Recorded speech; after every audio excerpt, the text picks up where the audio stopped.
bright and early this morning as we have a full day symposium celebration of Governor Wilder's 30th inauguration as the 66th governor of the Commonwealth of Virginia.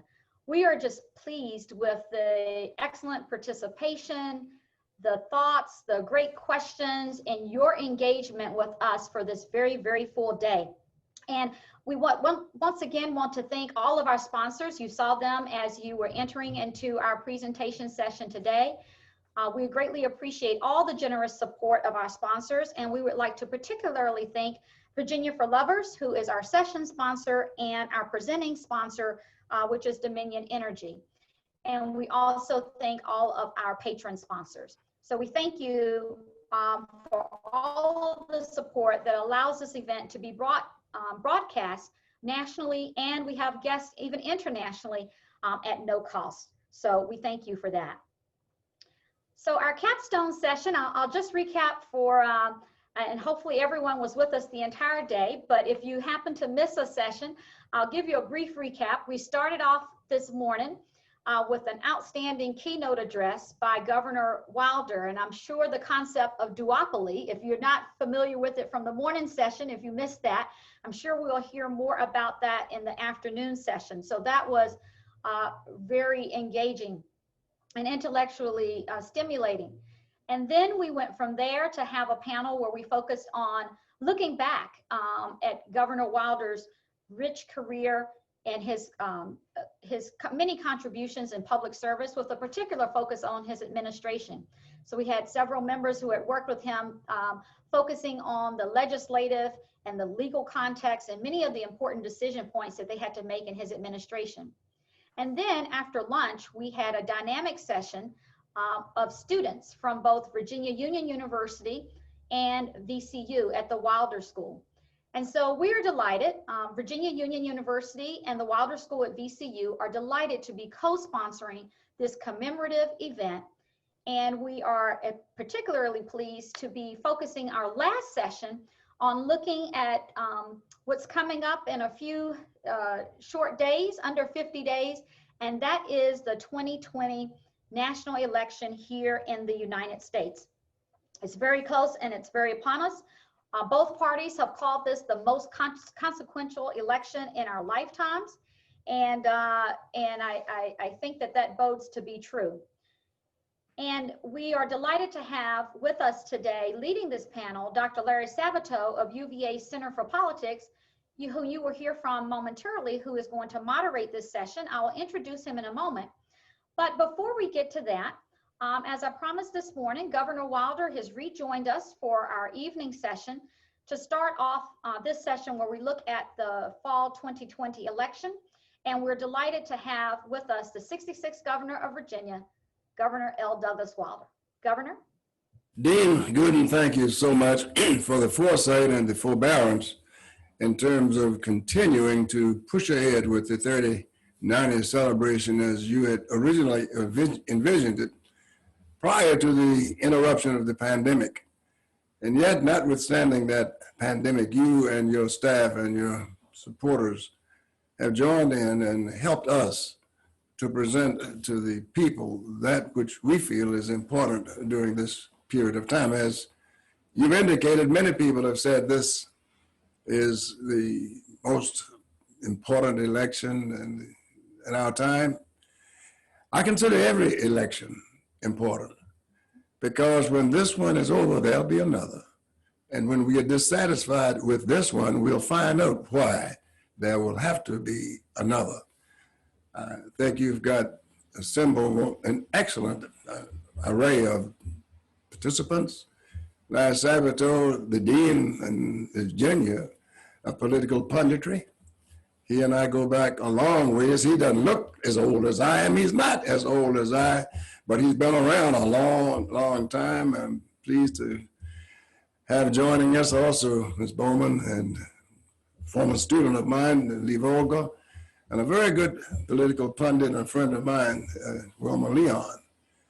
One of the things I am concerned about, and one of the reasons I hesitate to say how important and how determining this election will be, As I indicated earlier, we become a nation of a duopoly, whereas there are only two players in the field. That's the Republican Party and the Democratic Party. So you vote the good guys out, and then you put in the better guys. And then after you find out that the better guys are no better than the good guys, then you put them out and look for someone else. Knowing Larry Sabato as I do, he will exact of the participants the kinds of things we are talking about in terms of what is important. Voting is important, but what after the vote? Who makes the demands? Who is listening to the people? Who is representing the people? Who is carrying through on the issues? As we discussed earlier, many of the things that the voters are called upon to speak to and to have their representatives speak to are the same issues that have been bothering us for years. Disparity in education, healthcare, looking at police reform and the needs for police reform is none of this is new. So the real questions remain, why haven't they been addressed before? Who is making that demand of those who say they represent us to, in fact, represent us? And when I say duopoly, being encouraged by the Supreme Court decision in Citizens United, allowing unlimited amounts of money to be poured into these elections, that means what is the effect of the poor guy's vote or the average citizen's vote who's not able to be in a position to throw you out with his one vote, nor will he have the ability to assimilate the kinds of votes needed to get you out in the absence of money being assembled. So knowing the assemblage of this group and knowing how Larry Sabato will direct it, I really want to thank all of them for participating. I want to thank all of them for giving up their time and their energies. And I can tell you the people of Virginia are looking to hear from you and to see from you what it is we can do to help bring to them some of the kinds of things they've been looking for all the time. All they're asking for is fairness, equity, a concern, to be a part of the polity, to be a part of that decision-making process, and not only to be concerned with them at election time. So I look forward to hearing from them and participating further. God bless. Thank you so much, Governor. What a great intro to this session. And I'd like to just formally introduce Dr. Larry Sabato, who is going to be the moderator for this session. Dr. Sabato is the founder and director of the University of Virginia Center for Politics, and he is also a university professor of politics at UVA.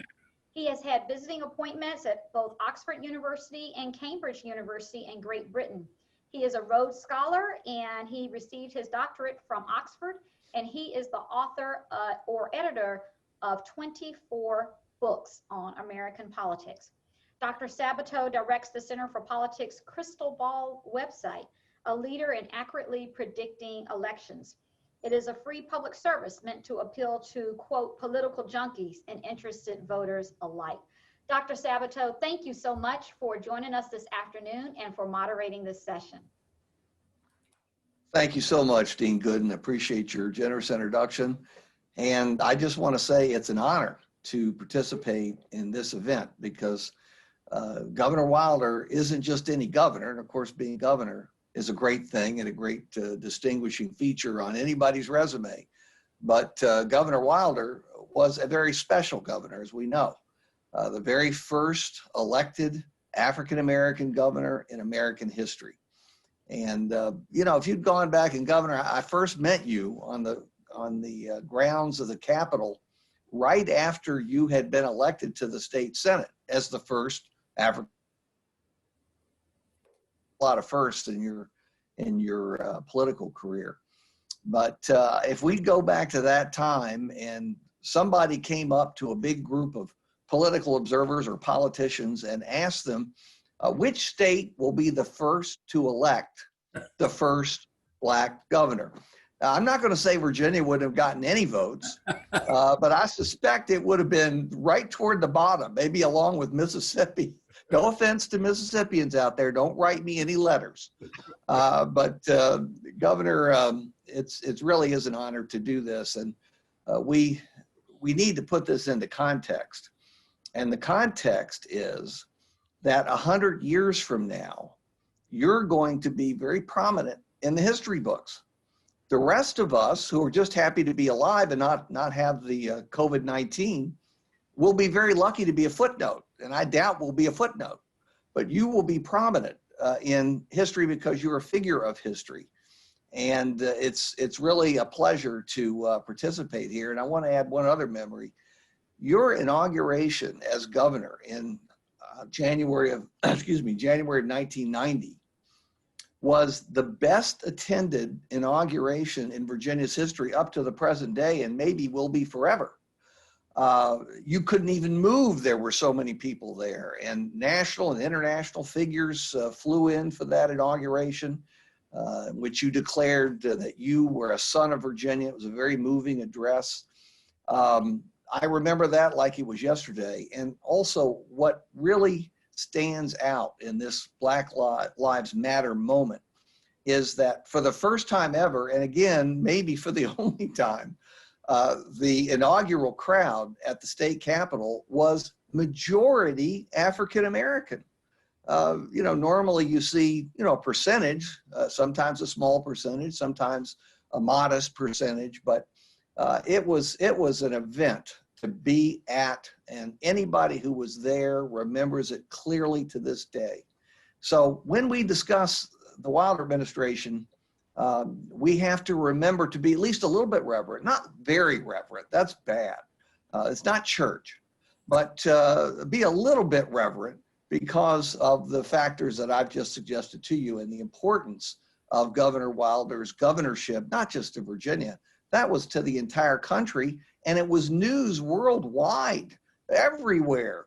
TV crews from every country on earth that had TV, they were here covering the election and the inauguration, and then the 4 years of the governorship. And we're going to talk a little about that. We're supposed to talk about the 2020 election, and we'll get to it. Don't worry, we've got plenty of time. First, I want to introduce the panelists, and then I'm going to start off with a couple questions about Governor Wilder, and he will not be permitted to interrupt and to answer the questions about himself. We will not permit that at this time. I'm kidding, Governor. You can do whatever you want. It's your conference. So anyway, let me start with Jessica Bowman. She was appointed as the Chief Deputy Commissioner of the Department of Elections in 2018, prior to joining the Virginia Department of Elections. And how relevant is this to the election this year? She worked as the government relations manager at Williams Mullen Law Firm in Richmond, and as a chief of staff for a member of the Virginia House of Delegates. We won't ask you which one. They're all alike, all those members of the House of Delegates. Now they'll probably defund UVA. She has also worked as a campaign consultant in the Hampton Roads region. Jessica grew up in Carroll County, Virginia, in the great Southwest, and she earned her BA in political science from Christopher Newport University. And Jessica, we're so happy to have you on the panel. Next, Dr. Wilmer Leon III is the author of Politics, Another Perspective. He is a political scientist who earned his undergraduate degree in political science from Hampton Institute, a master's in public administration from Howard University, and a PhD in political science from Howard University. We agreed ahead of time that we would call each other by our first names despite our titles. So that's what's coming. For 11 years, he was a lecturer in the political science department at Howard, and currently he's a nationally broadcast radio talk show host on Sirius XM and a nationally syndicated columnist with the Trice-Edney News Wire. He's a regular contributor to over 200 newspapers and websites across the country, and we want to get your national perspective, Wilmer, in just a moment. And finally, we have J. Lee Vogler. Now, he was elected to the Danville City Council in May 2012, becoming the youngest person ever elected to that position at age 24. Now, Lee, you're hiding something here because that means you're over 30 now. Don't be ashamed of it. Be proud of being over 30. You're a little bit younger than Governor Wilder and I are, but it's okay. It's all right. We need the youth perspective on here. He's currently employed as the Director of Sales and Marketing for Andrew Brooks Media Group. Councilman Vogler is involved in several community activities, including serving on the Danville, Pennsylvania County Regional Industrial Facility Authority. That's a mouthful. I don't want to hear what it does. That's a mouthful. The Stanton River equivalent, RIFA, or however you pronounce it, and he's currently on the executive committee of the Danville, Pennsylvania Metropolitan Planning Organization. He's a native of Danville. Councilman Vogler graduated from VCU with a bachelor's degree in political science, and I believe you've also been vice mayor of Danville. That's the mayor in charge of vice, right? That every city has one, so they took that out for the young member. That's great. Now, look, first question, panel. First question. We're going to start with Governor Wilder. We'll get to the 2020 elections, but I want you to look back, take a long view back. And this can be a political answer, it can be a governmental answer, it can be a comparative answer. But what do you regard as the greatest legacy or two or three legacies of Governor Wilder's administration, historic administration? And who would like to start us off? I'm gonna call on you if you don't volunteer. I do that in class too. It causes heart attacks. I'll go. The rainy day fund. Go for it. Go for it. The rainy day fund that the governor started, not only for Virginia, it served as a model for localities and throughout the country, but certainly here in Virginia. We just had a budget update here in Danville the other night, and we talked about how we ended this most recent fiscal year with a surplus that's going into our rainy day fund. The governor deserves a ton of credit for getting that started here in Virginia. He was fiscally conservative. Nobody's fiscally conservative today. They spend trillions, a trillion here, a trillion there, and pretty soon it adds up to real money. Well, that wouldn't have happened in Governor Wilder's administration. Wouldn't happen now. He wouldn't permit that to happen. Jessica or Wilmer, who's next? Well, I would say two things. One, just first of all, the historic nature of his election, but more importantly, I think in terms of the way that he governed, in terms of he was able to work on both sides of the aisle to get the rainy day fund agreed to, and a number of other pieces of legislation. He talks about the duopoly. He talks about the polity. He always operated in the best interest and continues to operate in the best interest of the polity. But the fact that he, again, was able to work seamlessly across the aisle is something that, particularly in today's politics, people really need to take note of. And you might want to have a seminar, Governor, to teach some of the current elected officials how to manage and how to govern in that way. Absolutely. You know, they're colleagues, not adversaries, but they don't look at it that way. Or they may not be friends, but they certainly shouldn't be enemies. They're all members of the same government. And I agree with you. Governor Wilder was good at working with people from a wide variety of perspectives. Jessica, when you think back, you're awfully young too, but when you think back, based on what you've read about the governor's administration, what would you cite? Yeah, I was going to say bipartisanship, but also just the nature of the campaign itself. Being a girl from Southwest Virginia, you may not expect campaigning out there from Democrats these days, right? It's just written off. You don't go west of Roanoke. And I know that's not what the governor did. And I think that's something that we all wish we had back. That people become so tribalized that you just go to the bases and once in a while to the suburbs. Well, that's a very good point. Although, again, we should point out that Governor Wilder got overwhelming support from Southwest Virginia in both of his statewide campaigns. I don't know who could get that kind of support now with a D next to his or her name. I mean, it's tough to do, but you got enormous majorities, Governor, back then.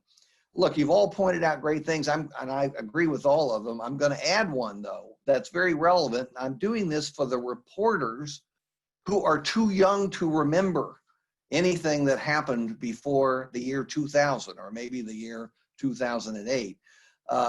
One of Governor Wilder's accomplishments was the 1 gun a month bill.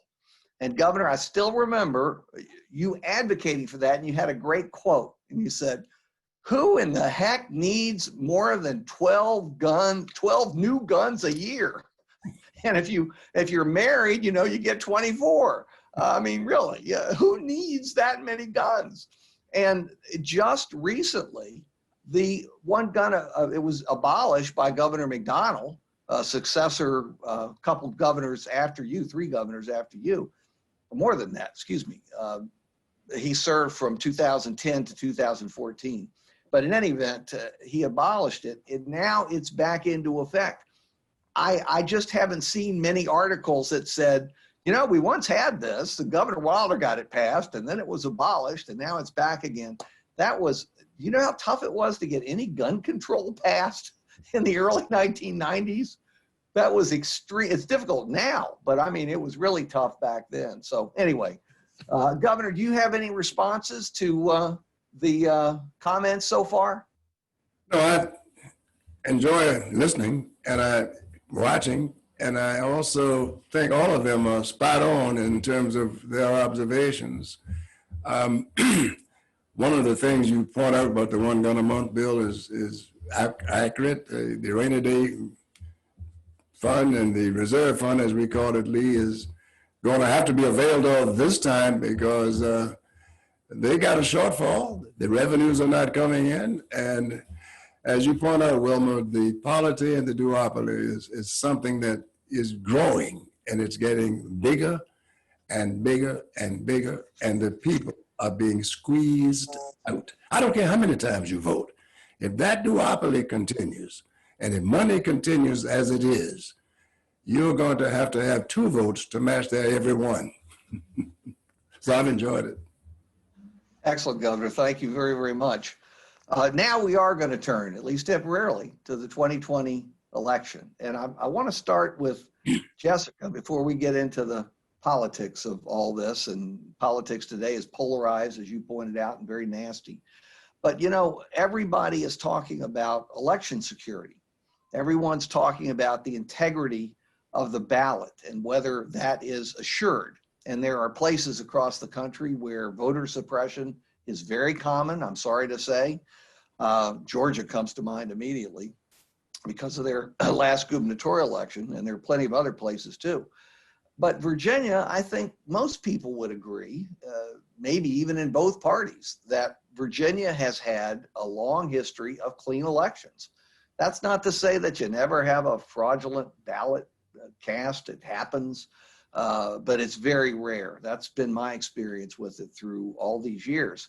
And you're right there in the Department of Elections. What can you tell our audience, all of us, that would reassure us in the integrity of the election in Virginia and how it's going with respect to the record number of mail-in ballots because of the pandemic?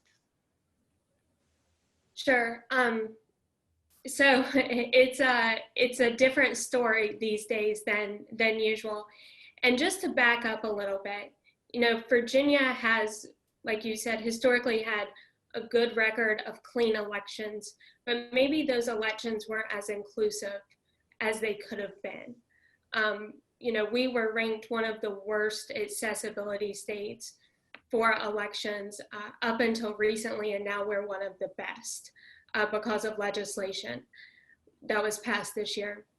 You used to have 20 excuses, one of 20 excuses to vote absentee. I think they had added on so many as like, hey, I'm walking my dog, on this day. I mean, it was just arbitrary and ridiculous, quite frankly. And so the legislature this year got rid of those excuses, provided, 45 days before election day, you can go early vote. Got rid of photo ID laws to expand accessibility for those who may not have a photo ID, and just really, plowed ahead on accessibility. And so then the pandemic hit, and we have continued to make those legislative changes. The General Assembly's in special session right now. The governor put forth some initiatives that were passed, such as witness requirement on absentee ballots, expanding the way someone can return an absentee ballot, and providing postage on absentee ballot envelopes. And go ahead. Yeah, but all that being said, security of the ballot is important. And if you would have asked me 2 years ago, what would I be talking about today? It would have been Russia or China or Iran. Sure. And those things are still very real. And it may not be the top of the headline every day, but it's still very real. And we have had a great working relationship with the Department of Homeland Security, with the FBI, just great support across the board from a cybersecurity perspective. And we are confident in that side. And then on the practical side, you hear all these concerns about the USPS, and we've taken strides to assure people, because if people's perception is that it's not secure, that's a big problem, almost just as much as security, right? Perception is reality. So, we've put tracking barcodes on absentee ballots. You can track your Amazon packages. You can track your absentee ballots. You can just go online, type in your address. It shows when it's coming to you, when it's getting back. Drop-off boxes, and we made sure that those are under security surveillance. When people go pick up those ballots, there have to be 2 people. They have to sign under oath that they didn't do anything to, harm those ballots or hide those ballots. So we've really taken a lot of strides, expanding accessibility, but also knowing that expanding accessibility comes with a responsibility to make sure everyone feels confident that their vote counts and their vote matters. That's excellent. It's a wonderful summary of where Virginia stands, I think, compared to a lot of other states where, frankly, it isn't nearly as good or open or accessible as it is here. There are actually states that will not let you vote absentee on account of the pandemic. If you cite the pandemic, they will deny you the right to vote absentee. I mean, Texas is one, I believe. I hope it is, because you don't mess with Texas and they'll all be after me. But I think Texas is one. And this is incredible. We're in the middle of the worst pandemic since the influenza epidemic of 1918, 1919. That wasn't an election year for president. So I'm so glad you pointed out too, this year, and Virginians need to remember this, you do not need a witness signature. You do not need a witness signature. The postage is provided to you, because some people are having hard times because of the pandemic. A stamp, could be a sandwich that they're going to have for dinner. So it's free.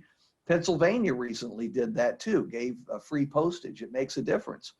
And so a lot of good things are happening to make this open to people. And the only crime would be people not exercising their franchise, not taking the opportunity to vote when the lawmakers and the administrators, and historically Governor Wilder, everybody has tried to make the voting process open and free and available. So there's no excuse. Take advantage of it. Anybody, Wilmer, what's your view on this?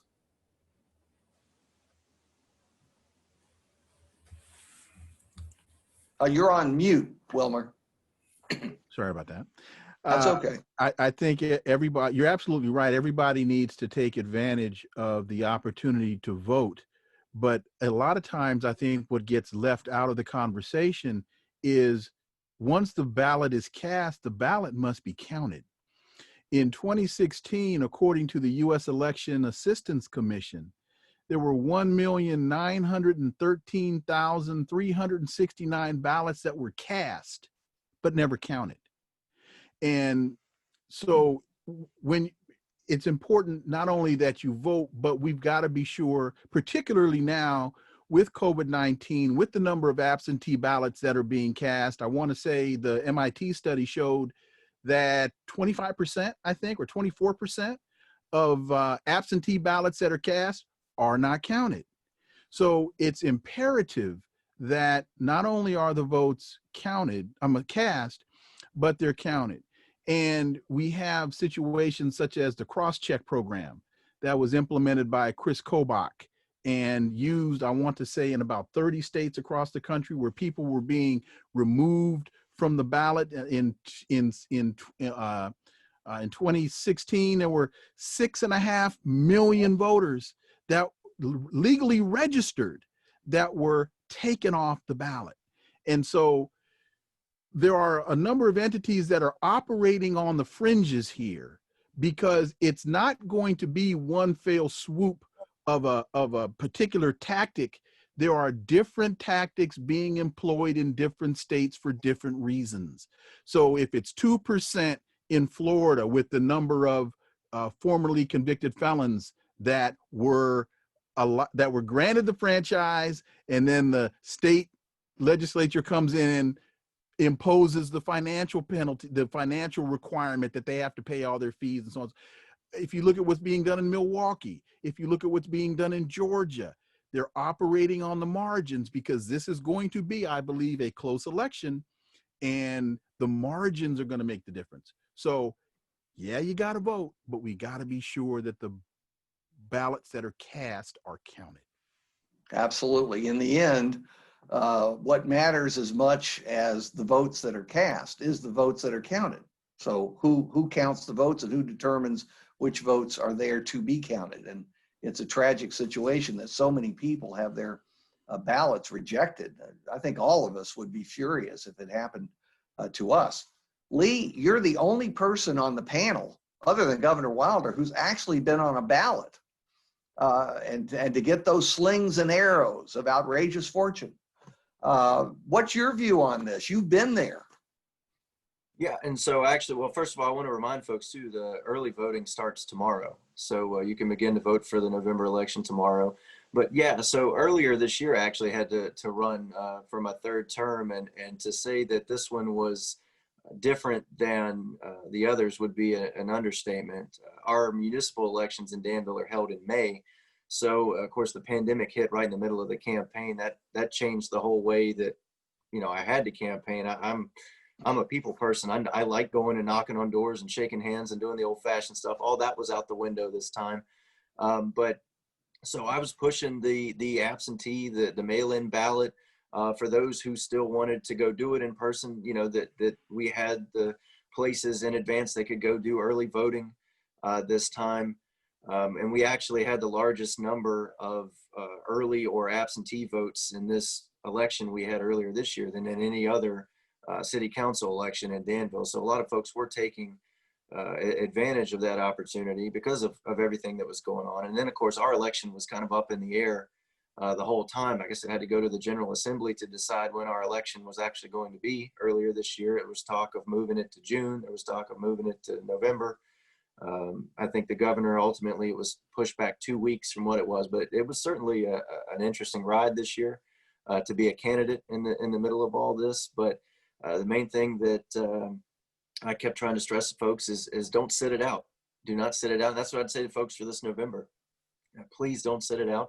Exercise your right to vote, whether you do it early voting, absentee voting, or if you decide to vote on election day. But please, please, please do not sit it out. Your slogan, my slogan is vote early but not often. Contrary to what President Trump said, vote early but not often. Okay, because I don't want to see you go to jail. That's the main reason why I don't want you to vote often. But voting early, I've already got my absentee ballot application in and expect it in the next couple of days. And the vast majority of people know for whom they're going to vote. So if you're sitting out there and you haven't moved to get an absentee ballot, go and request one. Call your local registrar. You don't even have to go to the office. It's online. You can submit the application that way or call them. They're very helpful people around Virginia. Make sure that it gets done. And Lee, while we've got you, I'm going to ask you one other question, because as you have pointed out to us, you are young. I agree with that. You are young. Young people did not turn out in 2016. It was a miserable turnout by young people. Do you think it's going to be different this year? And what would you say to young people as a young office holder that might motivate them to go out and vote? Well, first and foremost, as far as just encouraging young people to vote in general, the reason that you need to vote is because the other age demographics are going to vote, and we are going to be the ones left with whatever that outcome is. We are inheriting the outcomes of this election, and we are the ones who are going to live with it the longest. So it's very important to have that seat at the table and to make sure your voice is heard. As far as the last election, and then how it may or may not happen with this one, I think when you look at Barack Obama and how he was able to engage young people and get them excited, Hillary, for whatever reason, could not do that. And I think you may have the same situation this time with Joe Biden. I think if there is an increased turnout, it would be more in opposition to Trump rather than it being excitement for Joe Biden. No offense to Joe, but I don't see a ton of excitement for Joe Biden. Now, there's certainly a enthusiasm by Democrats, especially to get rid of Donald Trump, and then enthusiasm on his side, maybe not from young people, but his supporters are certainly those who support the president, adamantly supported, most of them, and very strongly so. So I look at enthusiasm. I've certainly seen the polls, and I think my gut still says that it's with everything leaning the way it is, it would be difficult for Donald Trump to be reelected. The only caveat with that would be just this enthusiasm that I see from folks who even tell me that they're going to vote. I've yet to meet a person who's just head over heels excited to vote for Joe Biden, especially young people. And a lot of young people telling me, I'm just going to sit it out. Neither one of them are any good. And that should be concerned, And I think truthfully that there was a big feeling of that in 2016. Honestly, there was a feeling of, I don't like either one of them. And, I think my generation kind of grew up in the Clinton years, and there's just, for what, right or wrong, there was this feeling that Hillary was not someone they were excited about. And I think Biden is facing a similar situation. Well, you're probably right on that. I'd like to point out, though, that Governor Wilder won young people overwhelmingly. And he was younger than he is now, 30 years younger. But he was still, he was approaching senior citizen status. So it's not the age of the person, it's what they represent and whether young people see a chance for the kind of change that they want to see. And I agree with you. Biden has got to get more excitement for himself. I think Trump has loads of excitement. If I could come back in real quick. Go ahead. Great point. It's not the age that matters. Look at Bernie Sanders and the support that he has are primarily young people. And Bernie is not a young man. And I think prior to him, when Ron Paul was running, and the supporters that he had years ago were young libertarian young people. So it is about ideas and what you represent. And Biden has got to find a way, if he's going to win, to really kind of engage that. I think if young people aren't engaged, it's going to make the election much closer than I think a lot of people think. Engagement. Well, that's a good warning from a young person who has a good sense of what people under 30 may do, or I should say under 35 because you're over 30. I like to emphasize that. Wilmer, I'm going to ask you for your opinion on this. Jessica, you can't comment on partisan politics, and I understand that. But once Wilmer finishes, the very first question has come in from the audience, and it's for you. So you'll have to await that question and wonder what it is while Wilmer gives us an answer. What was your reaction to what Lee said? Oh, I think Lee is absolutely right. And the key word that I think is very applicable here and speaks to Governor Wilder is engagement. And when you go back to Hillary Clinton in 16, she spent an inordinate amount of time telling us that Donald Trump was fat, dumb, and ugly. And we knew that. She didn't, people have, well, we knew that because he told us that every day. We couldn't get him off of our television screens with the just inane things that he was saying. We didn't need her to tell us that he was incompetent. He was doing that himself. But they have seemed to have forgotten that people tend not to vote against things. They tend to vote for things. Right. And Bernie. You've frozen up on us, but you were correct in saying people like to vote for someone, not against just against someone. And Joe Absolutely Biden true. is making the same mistake now. He's got to come out of his basement. I don't think you're going to be able to become president of the United States from your basement. At least come out to the driveway, Joe. Please come out to the driveway so we can see you. But you've got to tell us what you're about. We know Donald Trump is incompetent. That's not a mystery. I see a lot of the same pattern being followed with the Biden campaign that was being followed with the Clinton campaign, and it lost in 16. And if they're not careful, they may very well lose following the same playbook in 20. And you've got to look, there were almost 900,000 people that filed for unemployment last week. You had 885,000 Americans that filed for unemployment the week before. And you've got a lot of young people looking at this unemployment coming out of college saying, am I going to have a job? Am I going to have a future? Am I going to have a life? How am I going to be able to buy a home? I'm not hearing those questions being answered by the Biden campaign. And the final point I'll make is, I think the numbers for Trump are the polls are low. I believe that there are a lot of people in this country that are not going to admit to some random pollster that they support a guy that is as bad of a human being as Donald Trump is. And so I think those numbers are underrepresenting the support that he's going to get. There again, there are a lot of folks that, listen to what the guy said on ABC about the pandemic. It's going to go away. Herd mentality. He didn't even understand. Anyway, I think the numbers are low. I think there's more support for him than the numbers reflect. And you got to tell people why to vote for you, not that your guy is the bad guy. And Wilmer, I agree with you. There's still a hidden Trump vote. I don't know how big it is. And we need to remember the Electoral College today is tilted to the Republicans.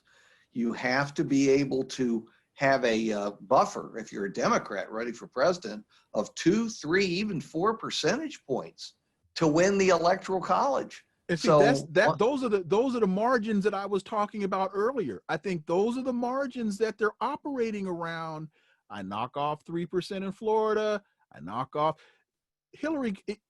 Donald Trump won Michigan in 16 by 10,704 votes. There were 75,355 votes in Michigan not counted. Not counted. Yes. And most of those votes came from Detroit and Flint. Talking about black people not turning out to vote, no. Count the votes that are cast. We wouldn't be having this conversation. You could not be more right. And it's funny, I just told a class yesterday, building on the point you made, I'm just going to declare, and Governor, you'll like this, because my predictions sometimes are right, sometimes are wrong. This one's going to be right. This one is going to be right. You know what it is? Biden is going to win Delaware. Therefore, get out into the other 49 states, or at least the ones that are close. Larry is going to be close. God. Yeah, well, is that there? I don't know, but I can tell you one thing. I've seen enough of Delaware fields and Delaware elementary schools and Delaware auditoriums and the basement of Joe Biden's home. I understand why they're doing it, but it's time to visit other places. So with that, I'm going to give the question. Now, I hope you've been nervous about this, Jessica, but this is from Janice Brooks. And it's a good question. It's a good question. Jessica, have there been any safety initiatives taken to secure the integrity of the traditional electronic voting systems at the polls? Sure. I'll answer this, and then I want to chime in my nonpartisan way. Okay. About the discussion.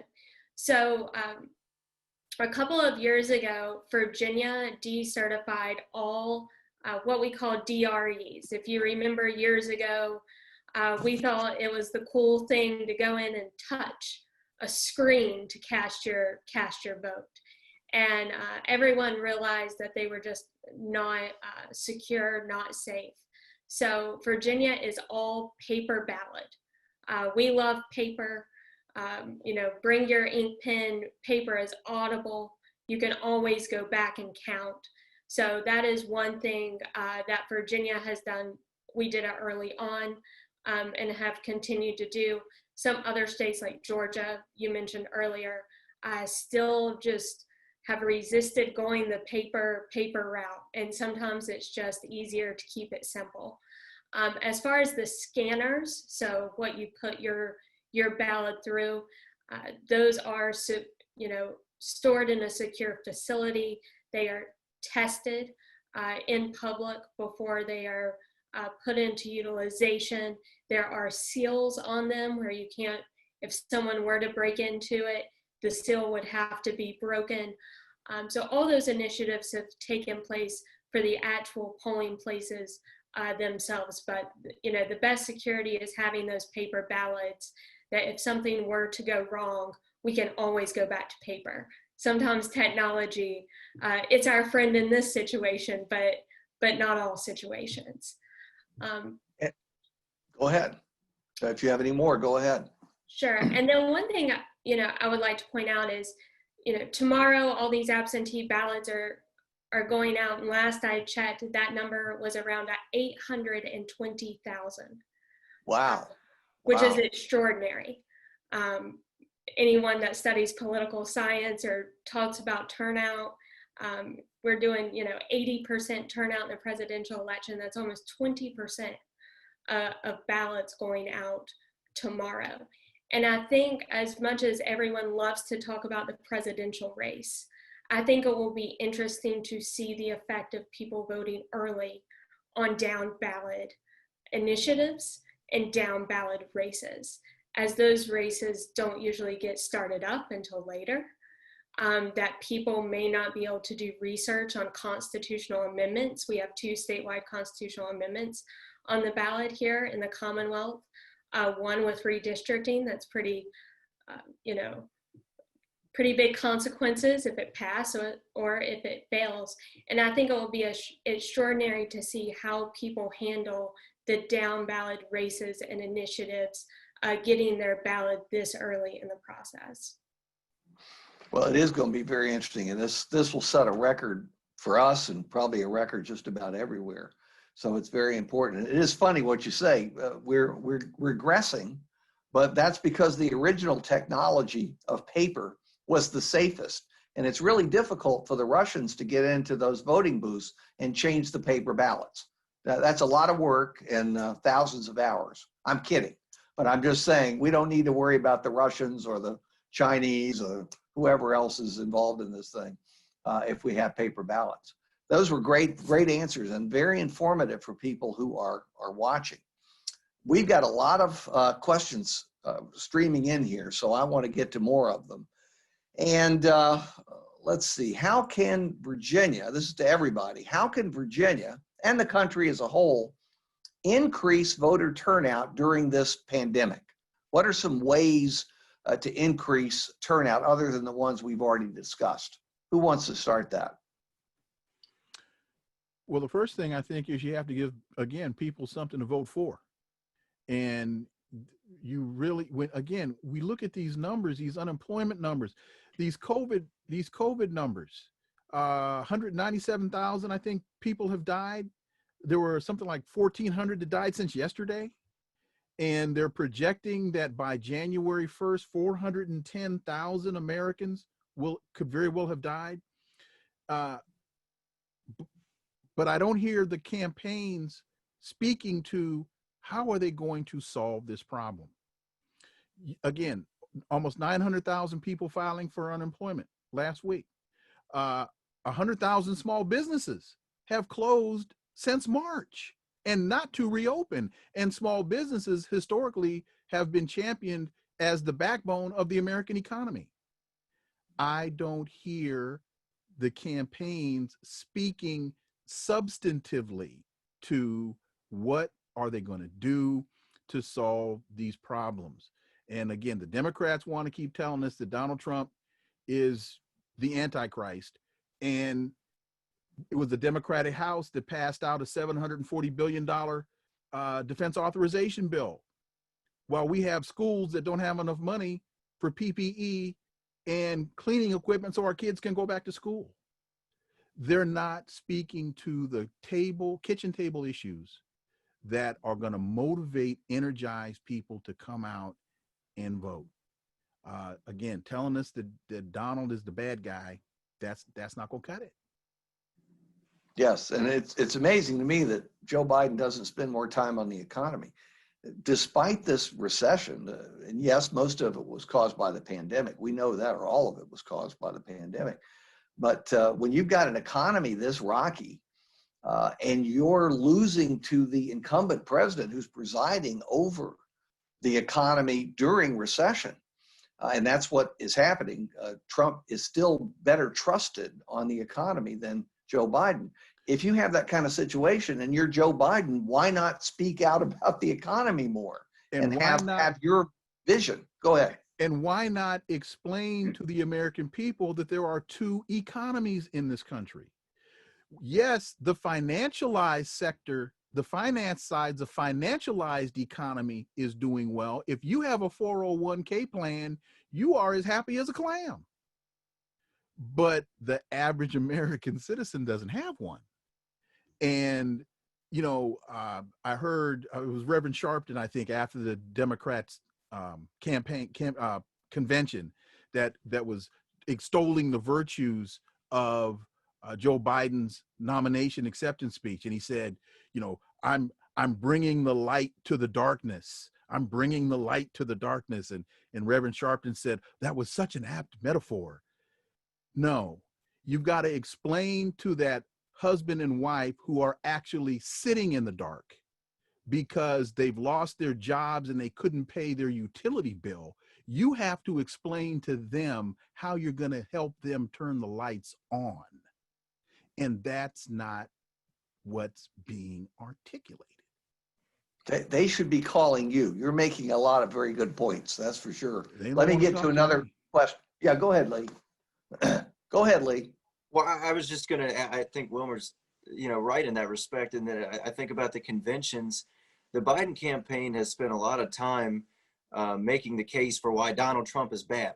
And they've hammered that home. And I think people who feel that way about Donald Trump already feel that way. I don't know that they need to hear it more and more and more how bad he is. I think the people that the Biden campaign should be trying to win are those who maybe they say, well, look, yeah, I don't think Trump's a great guy, but before the pandemic hit, my life was doing pretty well. And maybe after all this goes away, that'll go back. Biden, I don't know what does he stand for? What's going to happen if he's elected? What's next? Again, it's we got to get rid of Trump. Okay, well, what happens when he's gone? What comes after that? And I don't know that they've spent enough time making that point. What will happen if Joe Biden is elected president? What is he going to stand for? What is he going to do to move the country forward? If we're still dealing with this pandemic, how do we get out of it? How does the economy recover? I think he needs to spend more time talking about these things because that's what folks want to hear. Now, maybe I think back to the 2017 governor's race here in Virginia. I remember thinking at the time that Ralph Northam spent most of his campaign just talking about how bad Donald Trump was and tying Ed Gillespie to Donald Trump, and didn't spend much time talking about what he was going to do if he was elected. That ended up being enough for him. And maybe it will be for Biden. But when you're basing your whole campaign off of voting against something rather than giving people something to vote for, I think it's a risky strategy. Well, more good advice for the Biden campaign if they're listening. They should get a tape of this. Next question from Dr. Ruben Rodriguez. What do our panelists think about making Election Day a federal holiday? I love this. The student panelists have been in favor of this earlier in the day. What do you all think about it as adults? What do you all think about making Election Day a federal holiday? I guess federal and state, because it would apply to the state too. I think it's a great idea. And there are countries where this is being done. The problem that I think has to be worked through is I don't really believe that either party wants to really expand the electorate in their current constructions. The Democrats don't want to expand the electorate because Nancy Pelosi and Chuck Schumer and the Democratic elite, Barack Obama and the Democratic elite, they're not listening to the base of their party. If they were, they'd be talking about Medicaid for all. If they were, they'd be talking about a living minimum wage. If they were, they'd be talking about climate change. None of which they'd be talking about lowering the cost of medication and actually doing it. And they wouldn't be giving the Department of Defense $700 billion, 20% more than the president asked for.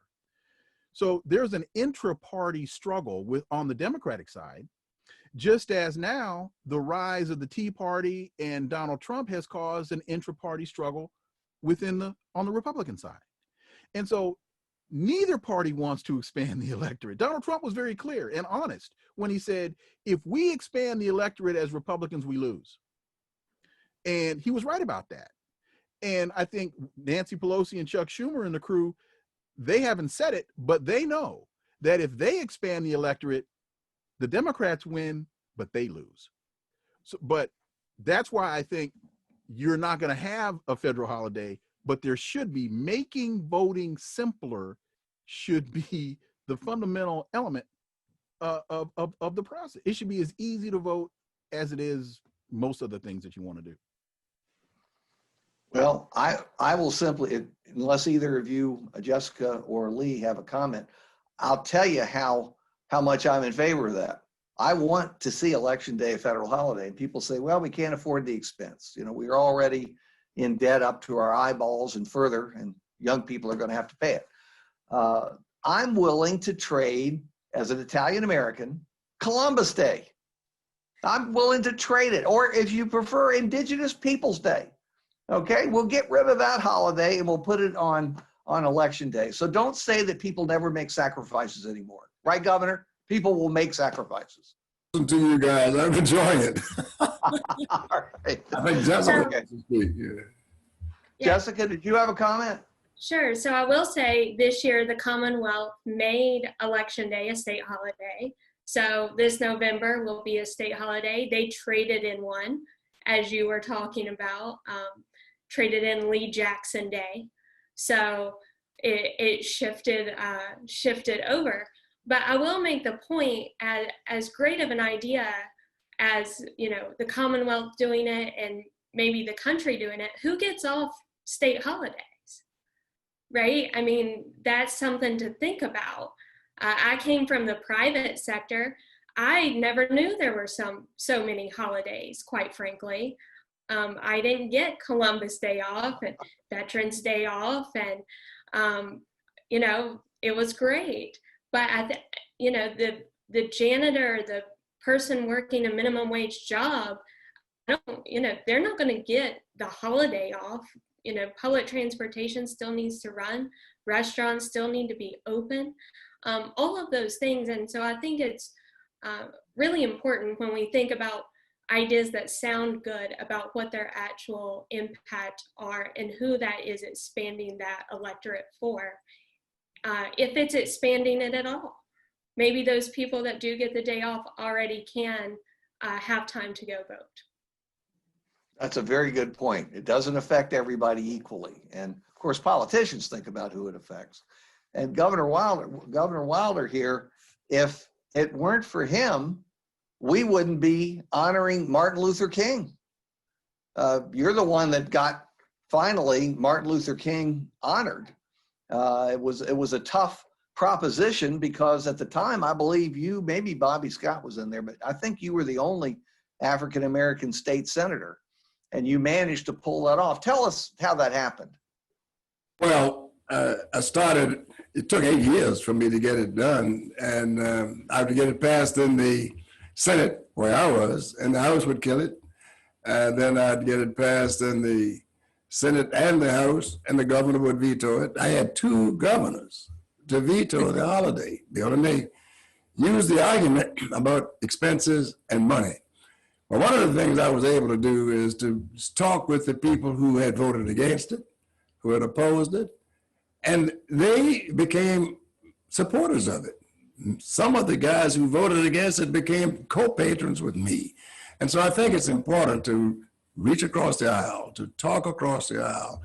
And that's why it's so important. And I'm listening to a lot of what your people are saying, everything they're saying, and I couldn't agree with it more.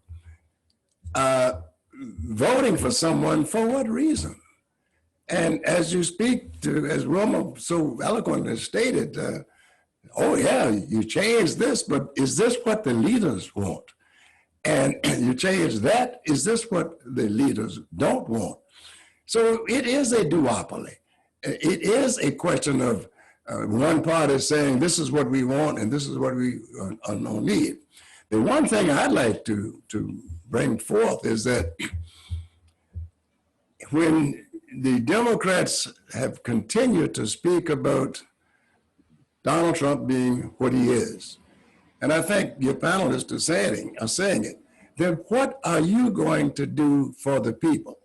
And I think it's also very interesting to note, and I don't think anybody on your panel would disagree, I haven't met too many people anywhere who would disagree, that the national election for the Democrats, no Democrat is going to be able to win in today's climate without a massive turnout in the African American and minority communities.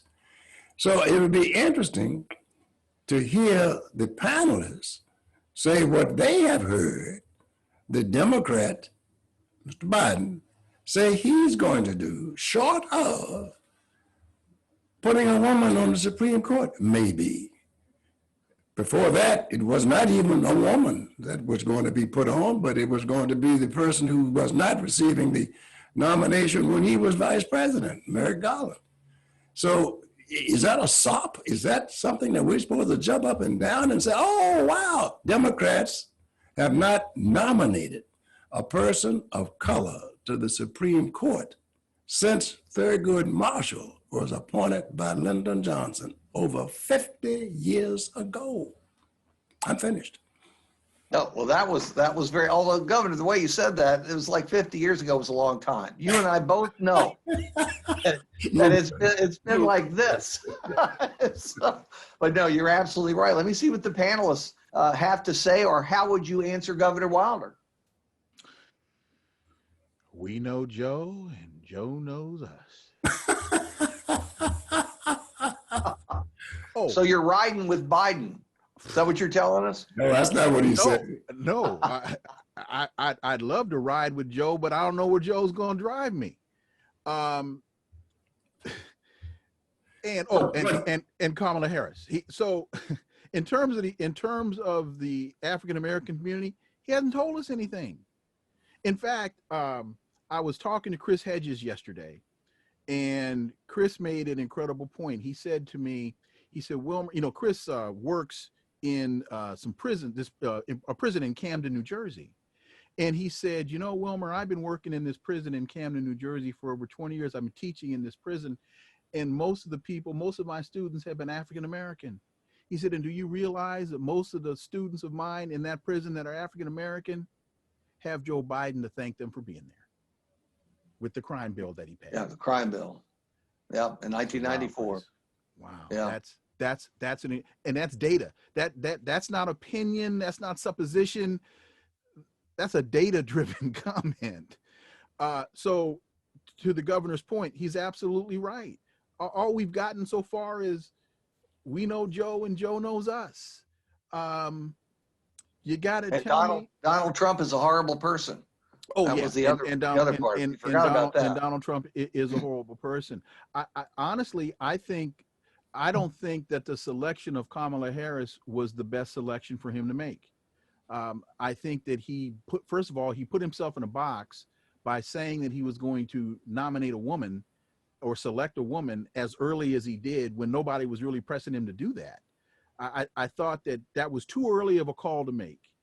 But having put himself in the box, he needed to select. If you're looking at electoral politics instead of identity politics, a Latina is who he needed to select, because the Democrats, for the most part, have the African-American vote locked down. We are some of the most loyal Democratic voters in the country. The cohort that he needed to lock down, the group that he needed to lock down, is the Latino Americans. And a Latina would have, for example, the governor of is it New Mexico?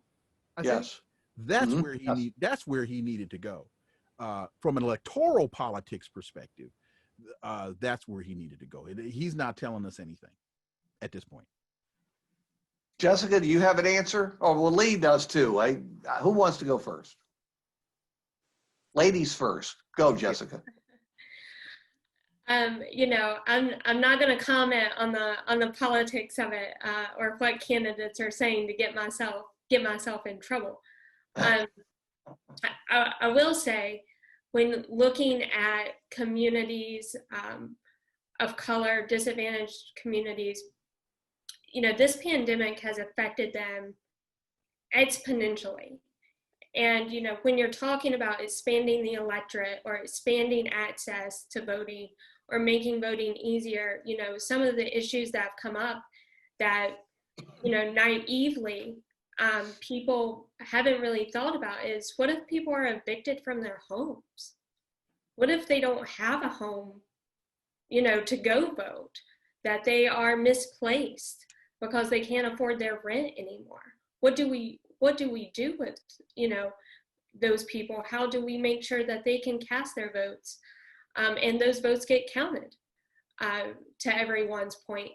And, you know, same goes with childcare and homeschooling. I think there's just so much going on in people's lives that maybe a lot of candidates and pundits are really missing the boat, that people are not listening to Fox News and MSNBC all day, every day, like some political junkies may do, but instead they're trying to figure out, you know, how to work a Chromebook and a third grade math lesson. Or they're packing up their bags because all of a sudden they're homeless. And how do we deal with that when it comes to casting ballots? What makes those people cast ballots? And how do we make it easy? Very good points. All right, Lee, go for it, and then we got to get back to the questions. Yeah, so just real quick, I want to say, as far as Biden being able to engage with different folks in the electorate, and he has, and all politicians do it, but Biden just seems to be particularly bad at it, the way he panders to certain groups. I mean, I guess it was yesterday or the day before, he gets up there and pulls the phone out, starts playing the song at a Latino event. And I know the governor will remember this, and I certainly remember it happened in Danville about 8 years ago when he was vice president. During that election, he came to Danville, looked at a crowd that was predominantly African American, talking about Mitt Romney, and said, "They're going to put y'all back in chains." Not me, but y'all. You know, I mean, he just and he hasn't seemed to have gotten better at those things over the years. If anything, God love him, he's worse now than he was in years past. But to me, people see through that stuff, and he's not engaging people with policies. He's doing it on a very surface level of just, hey, look, I'm at a Latino event. I'm going to pull my phone out and play this song. I'm with you, you know. And I mean, he just to me, it's not a strong suit of his, and it's something he's still doing all these years. Well, Lee, let me just fill you in. As you get older, almost everything gets worse. Okay, I say that on behalf of Governor Wilder and myself. Got it All right. right. Anyway, all right. Now, this is actually a question for Lee. The next question in my queue here, I don't know who's putting together the queue, but they're picking good questions. Lee, you were elected to public office. Here it is again at the age of 24. That's going to lead your obituary eventually. You were elected at 24. Here's a question from Charles Nicholson. Lee, please elaborate. In your opinion, why is it that young people are not voting in large numbers? And there's a follow-up question connected to that. Is it possible or probable that the school closings or reopenings will be an issue that determines whether young people vote or how they vote? Good question. Really good question. Good question. So the first part of it is again, I think there's this complacency or a jadedness that maybe has been perpetual with young people for a long time, but my generation particularly, maybe just the things that we've lived through in our lives of having this kind of distrust of government and government officials, and thinking that it really doesn't matter who gets in there one way or the other, you're kind of going to get screwed, seems to be the sentiment of a lot of young people. And so they just tune it out. I mean, they just look at it as noise, instead of understanding that if they were to get engaged and involved and to turn out at the level, I mean, millennials are the largest generation alive today. If millennials turned out in full force, they could single-handedly tip an election. But I don't know that my generation quite grasped that, or again, there's just some of them who, quite frankly, it's just a jadedness that's been built up over time. As far as the campuses being open or not open and how that may impact the election, I think it certainly could. I think back to when I was at VCU, when I started there, the 2008 election happened while I was there at VCU, and I remember the campus was packed with getting people registered to vote. There was events on campus all the time, getting people engaged and enthused about the election. With that not happening, if you don't have students on campus, they're all just kind of wherever they are. Those who aren't already very engaged in politics are not as likely to be. They're not going to have that person who's pulling them aside on campus saying, hey, this is important. Make sure you're registered. Let's get you volunteer. I mean, so you don't have those face-to-face engagements that you typically would have on campus. I think could suppress some of the younger turnout even more so than it normally is, because you're not going to have that engagement on campuses. Wilmer, Jessica, any comment? The question, I think, is a good question, but there's a context, I think, in which the question has to be understood, and that is that young people, however you define them, they don't exist in a vacuum. They come from someplace. They are products of their environment. So chances are that a disinterested young person politically was raised in a disinterested household politically. And my son is 18, and he's his father's a political scientist. So he's grown up listening to me run around the house screaming and yelling about all kinds, screaming at the television and reading Larry Sabato. So he understands, you know, when Wilmer was 4 years old, he was seeing his dad on CNN. So these kids, they don't grow up in a vacuum. And so they come, if your parents are engaged and involved, as my parents were engaged and involved, then the children are most likely going to be engaged and involved, because the turnout in the country is low compared to other countries. And the final point to me is we're blessed and cursed by the fact that we have a stable government. And what I mean by that is we have a stable government. So when we have a change in administrations, the lights still work, the garbage still gets picked up. The fundamental elements of government that touch people on their everyday lives tends to still get done. We're not living in Bolivia. We're not living in Venezuela. We're not living in Brazil, where who comes to power next can have a dramatic impact on whether the military is knocking at your door or not. And so that for us is a blessing, but the stability is also a curse, because if you don't turn out to vote, you just roll over, hit the alarm, and wake up the next day, and for the most part, stuff's going to be the same. This election is a little different, but that, I think, historically, I think, Larry, you would agree is true. It's all too true, and it can be depressing, but you also have to understand where people are coming from. And if they don't see the relevance of politics to their lives, why should they get up early and go down and wait in line for 2 hours to vote? That's up to the politicians who are running to make it clear what the stakes are. One little technical note, and Jessica, it may affect what you do. I think it's going to make a difference whether colleges stay open through the election or whether they close and go purely online. Now, some of the students won't leave even if it goes online, because they're back with their friends and are enjoying themselves in the evenings, let's say, even if they're watching online. And as one said yesterday in a class, I really love my parents and siblings, but I don't love them for longer than 5 months.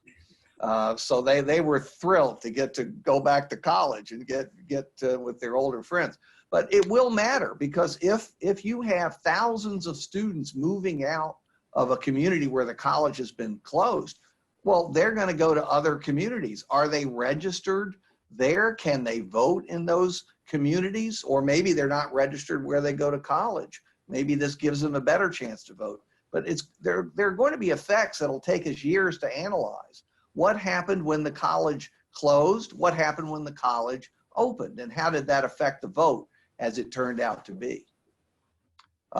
Jessica, did you have a comment on that? Yeah, and everything you said is true, right?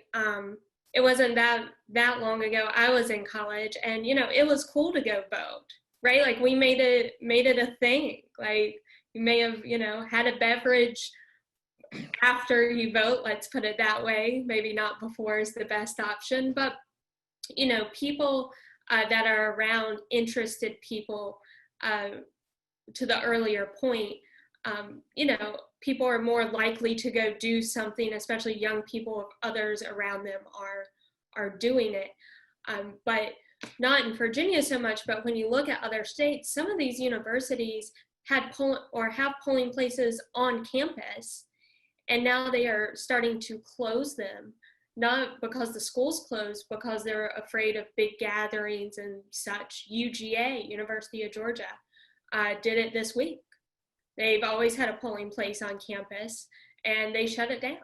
And now students can take a shuttle to this other place, but that's just harder, right? You're not walking by it. It's just harder. So I think that will be interesting. I also think in Virginia, a lot of people update their address or register to vote at the DMV, right? Because you're renewing your license, you're already there. We put in legislation this year to do automatic voter registration at the DMV. So unless you opt out, you just automatically get all your paperwork updated, and DMVs have been closed. So I think that will also be an interesting analytic to see what happens. So we encourage everyone, go check your voter registration right now. If you've moved, you can do it at elections.virginia.gov till October 13th. But be sure that that the paperwork is in order. Repeat that one more time, Jessica. What's that address? Elections.virginia.gov. And that's until October 13th. Yes. Excellent. Excellent. These things matter. Some people are writing it down or working on their iPhone, whatever it is. Okay, let me get to another question here. I know we're rapidly running out of time. This has been a fast panel. It's been a lengthy panel, but it's gone well. There's another question here. I'm giving Janice Blake Brooks a lot of attention because she was a former intern of Governor Wilder, I guess while you were governor. How does the current civil rights and race-related unrest resemble that of the 50s and 60s? And is this unrest going to have as much of an impact? And how? Will it encourage minorities to vote, or is it going to get a white backlash so that you have whites running out to vote in larger numbers? That's a tough question, but it needs to be asked. Wilmer, I think we got to go to you on that one. Okay. Well, Gil Scott Heron told us that the revolution, that the action you see in the street is not the revolution, that the revolution actually comes when you change your mind, when you change the way you look at things. And that then what you see in the street is a manifestation of a change in thought process and a change in perception of reality. So what we see going on right now, whether it's in Kenosha, whether it's in Chicago, on the surface is similar to what we saw in the 60s. But I think there are some very big differences between the two. And one is that the activity that you saw in the 1960s during the civil rights movement, that was, and Governor and Larry, you can both help me out here if I'm off base, that was part of a three-pronged strategy to bring about change in this country. There was activity in the legislature, there was activity in the streets, and then there was activity at the polling place. Right. And all of that, the activity in the street was directed at getting legislation passed. The Voting Rights Act, the Civil Rights Act, the Fair Housing and Employment Act. There were pieces of legislation that people were targeting and focused on and saying, we've got to get in the street so that we can show support to whoever the elected officials are or who is running for office, to let them know that we're angry and that if you don't give us what we want, we're going to take action. Now we don't have that legislation before us. So a lot, and unfortunately what I see, a lot of the Black Lives Matter and a number of these other things that we're seeing, it's an outlet, it's a venting, but it's not targeted to specific legislation. So when we hear defund the police, well, that's a great slogan. It looks cool on a t-shirt. But Larry, from a policy perspective, and public policy was one of my areas, what the heck does that mean? Well, it depends on who you ask. And we know that you don't want to take away, you don't want to do away with the police. Well, you do until someone breaks into your house. Then you want to call the cops and have the guy taken out. So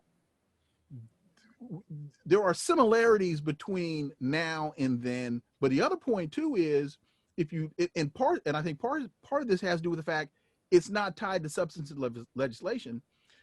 You see a lot of white people in the streets right now. And particularly in June and July, there's a lot of white support, but that support is starting to wane. What was fashionable in June is now becoming inconvenient. And some of that has to do with the fact that it's leaderless action, and leaderless action can't take you anywhere. It can't be sustained over time. So those are some of the reasons, some of the things I see are different. So that's a very good point, or several good points. You know, one statistic, I don't want to bore anybody, but one statistic, when you see people say, well, this is going to be like Nixon's law and order campaign, and it will reelect Trump the way it helped Nixon win. Well, first of all, Nixon was not the incumbent.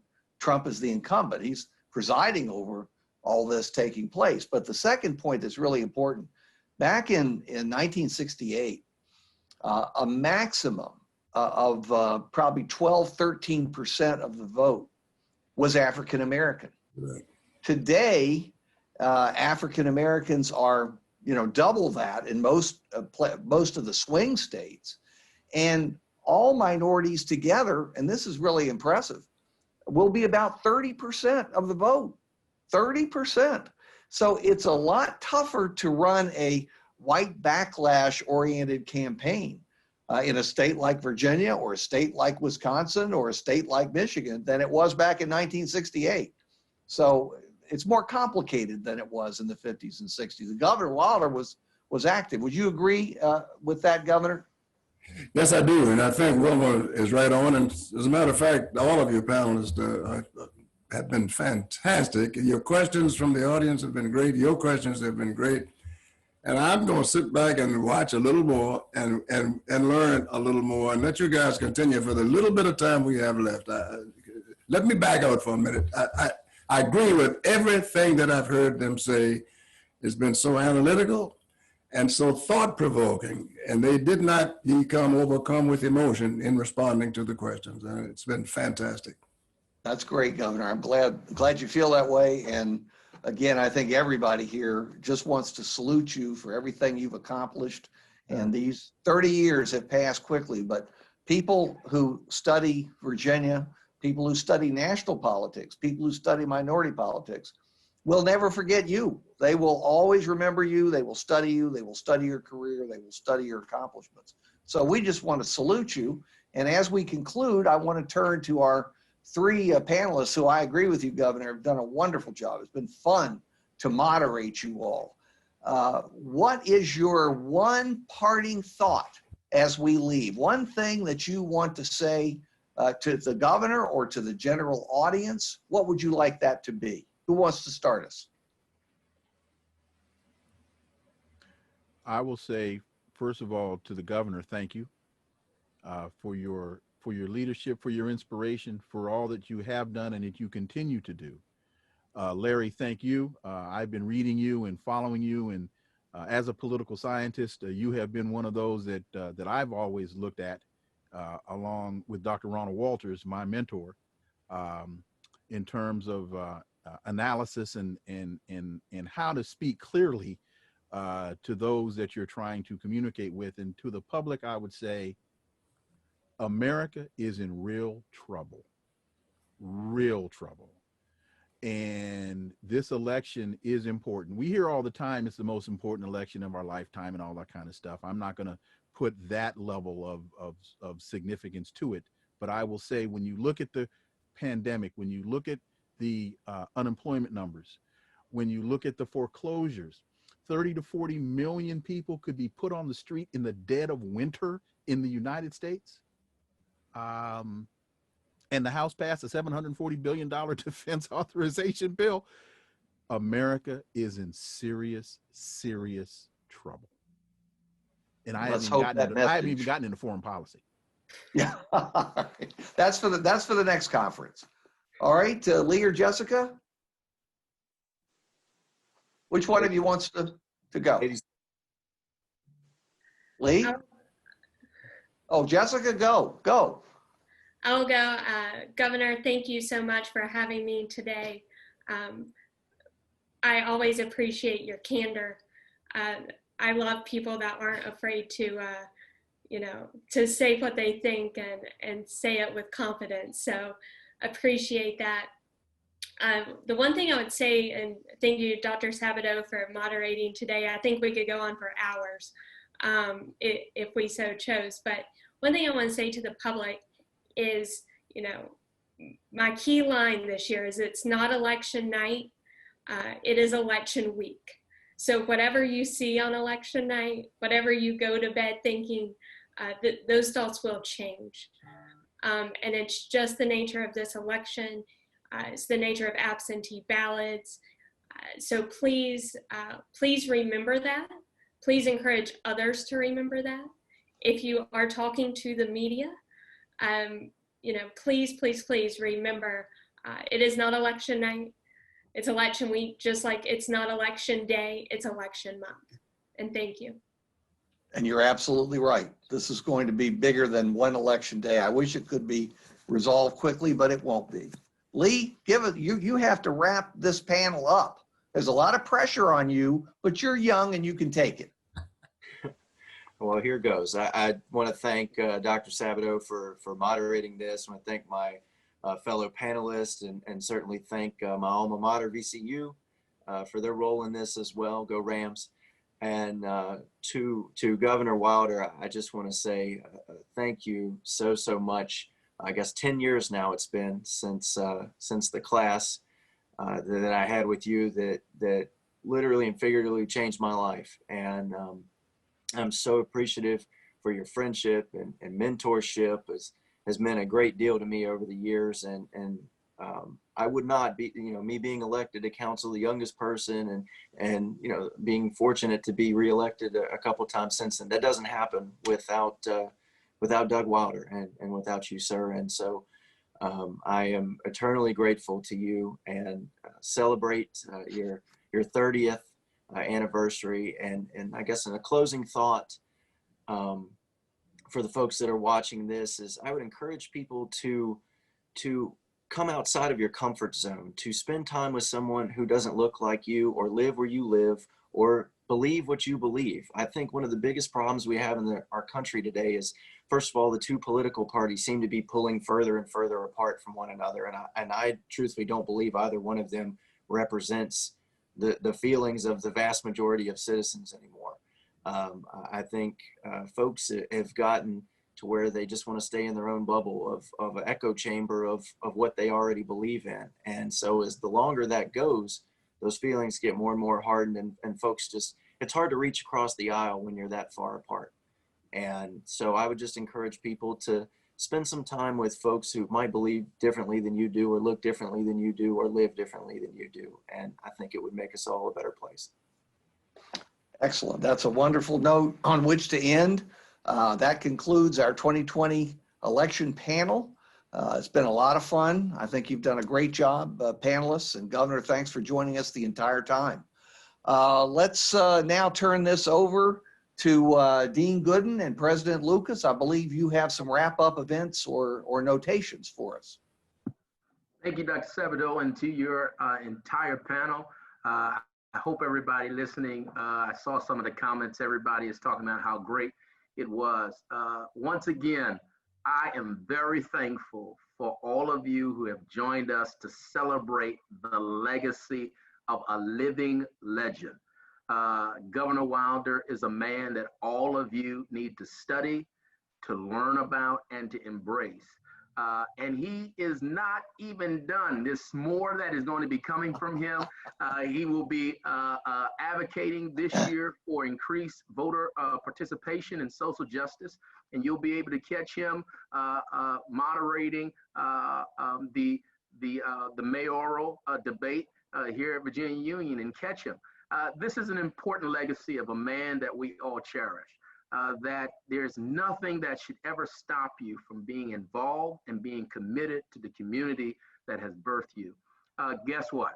This could not have happened without the support of all of our sponsors that you see here, and the support of all of you, and the hard work of a very important person, Dean Gooden. If any of you ever meet her and see her, you give her a good elbow bump and give her a good nod, and you thank her for what she is doing in our community to produce all of these great students. On behalf of Virginia Union, once again, we thank you for allowing us to be a co-sponsor in this event. And once again, all of you need to harness the power of your inner Governor Wilder. Thank you. Thank you so much, President Lucas. And it has indeed been a tremendous day and a wonderful partnership with Virginia Union University. And I just want to thank you for partnering with us on this event. This has been truly a wonderful day, another historic day. You know, I enjoyed the panel, and Dr. Sabato was talking about the original inauguration in 1990, and January of 1990. And talking about people who were there. And of course, I was there as well. I was a college student at the time. And Dr. Sabato mentioned how well attended it was, which was absolutely true. How historic it was, absolutely true. One thing that he did not mention was how cold it was. I think it was also probably one of the most coldest elections. And to have all those people stand outside in the cold, it also speaks volumes and testimony to the tremendous amount of respect that everyone had for Governor Wilder. And I told him, I had an opportunity to speak with the governor this morning, and I shared with him, I said, back then I was in a nosebleed, I won't even say seat, a nosebleed stand, and that's given nosebleed a good name.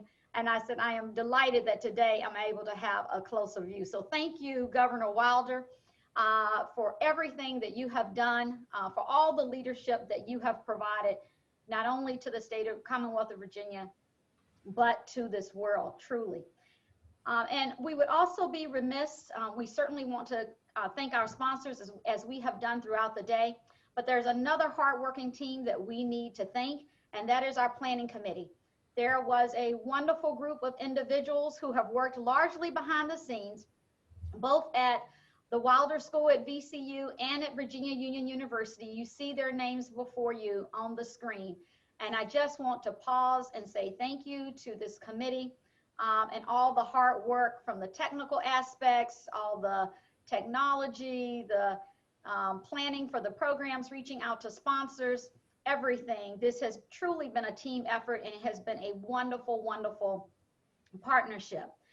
And although today has been a tremendous day as we marked the 30th anniversary of the historic inauguration of Governor Wilder, this certainly is not the end. And as Governor Wilder would say, stay tuned.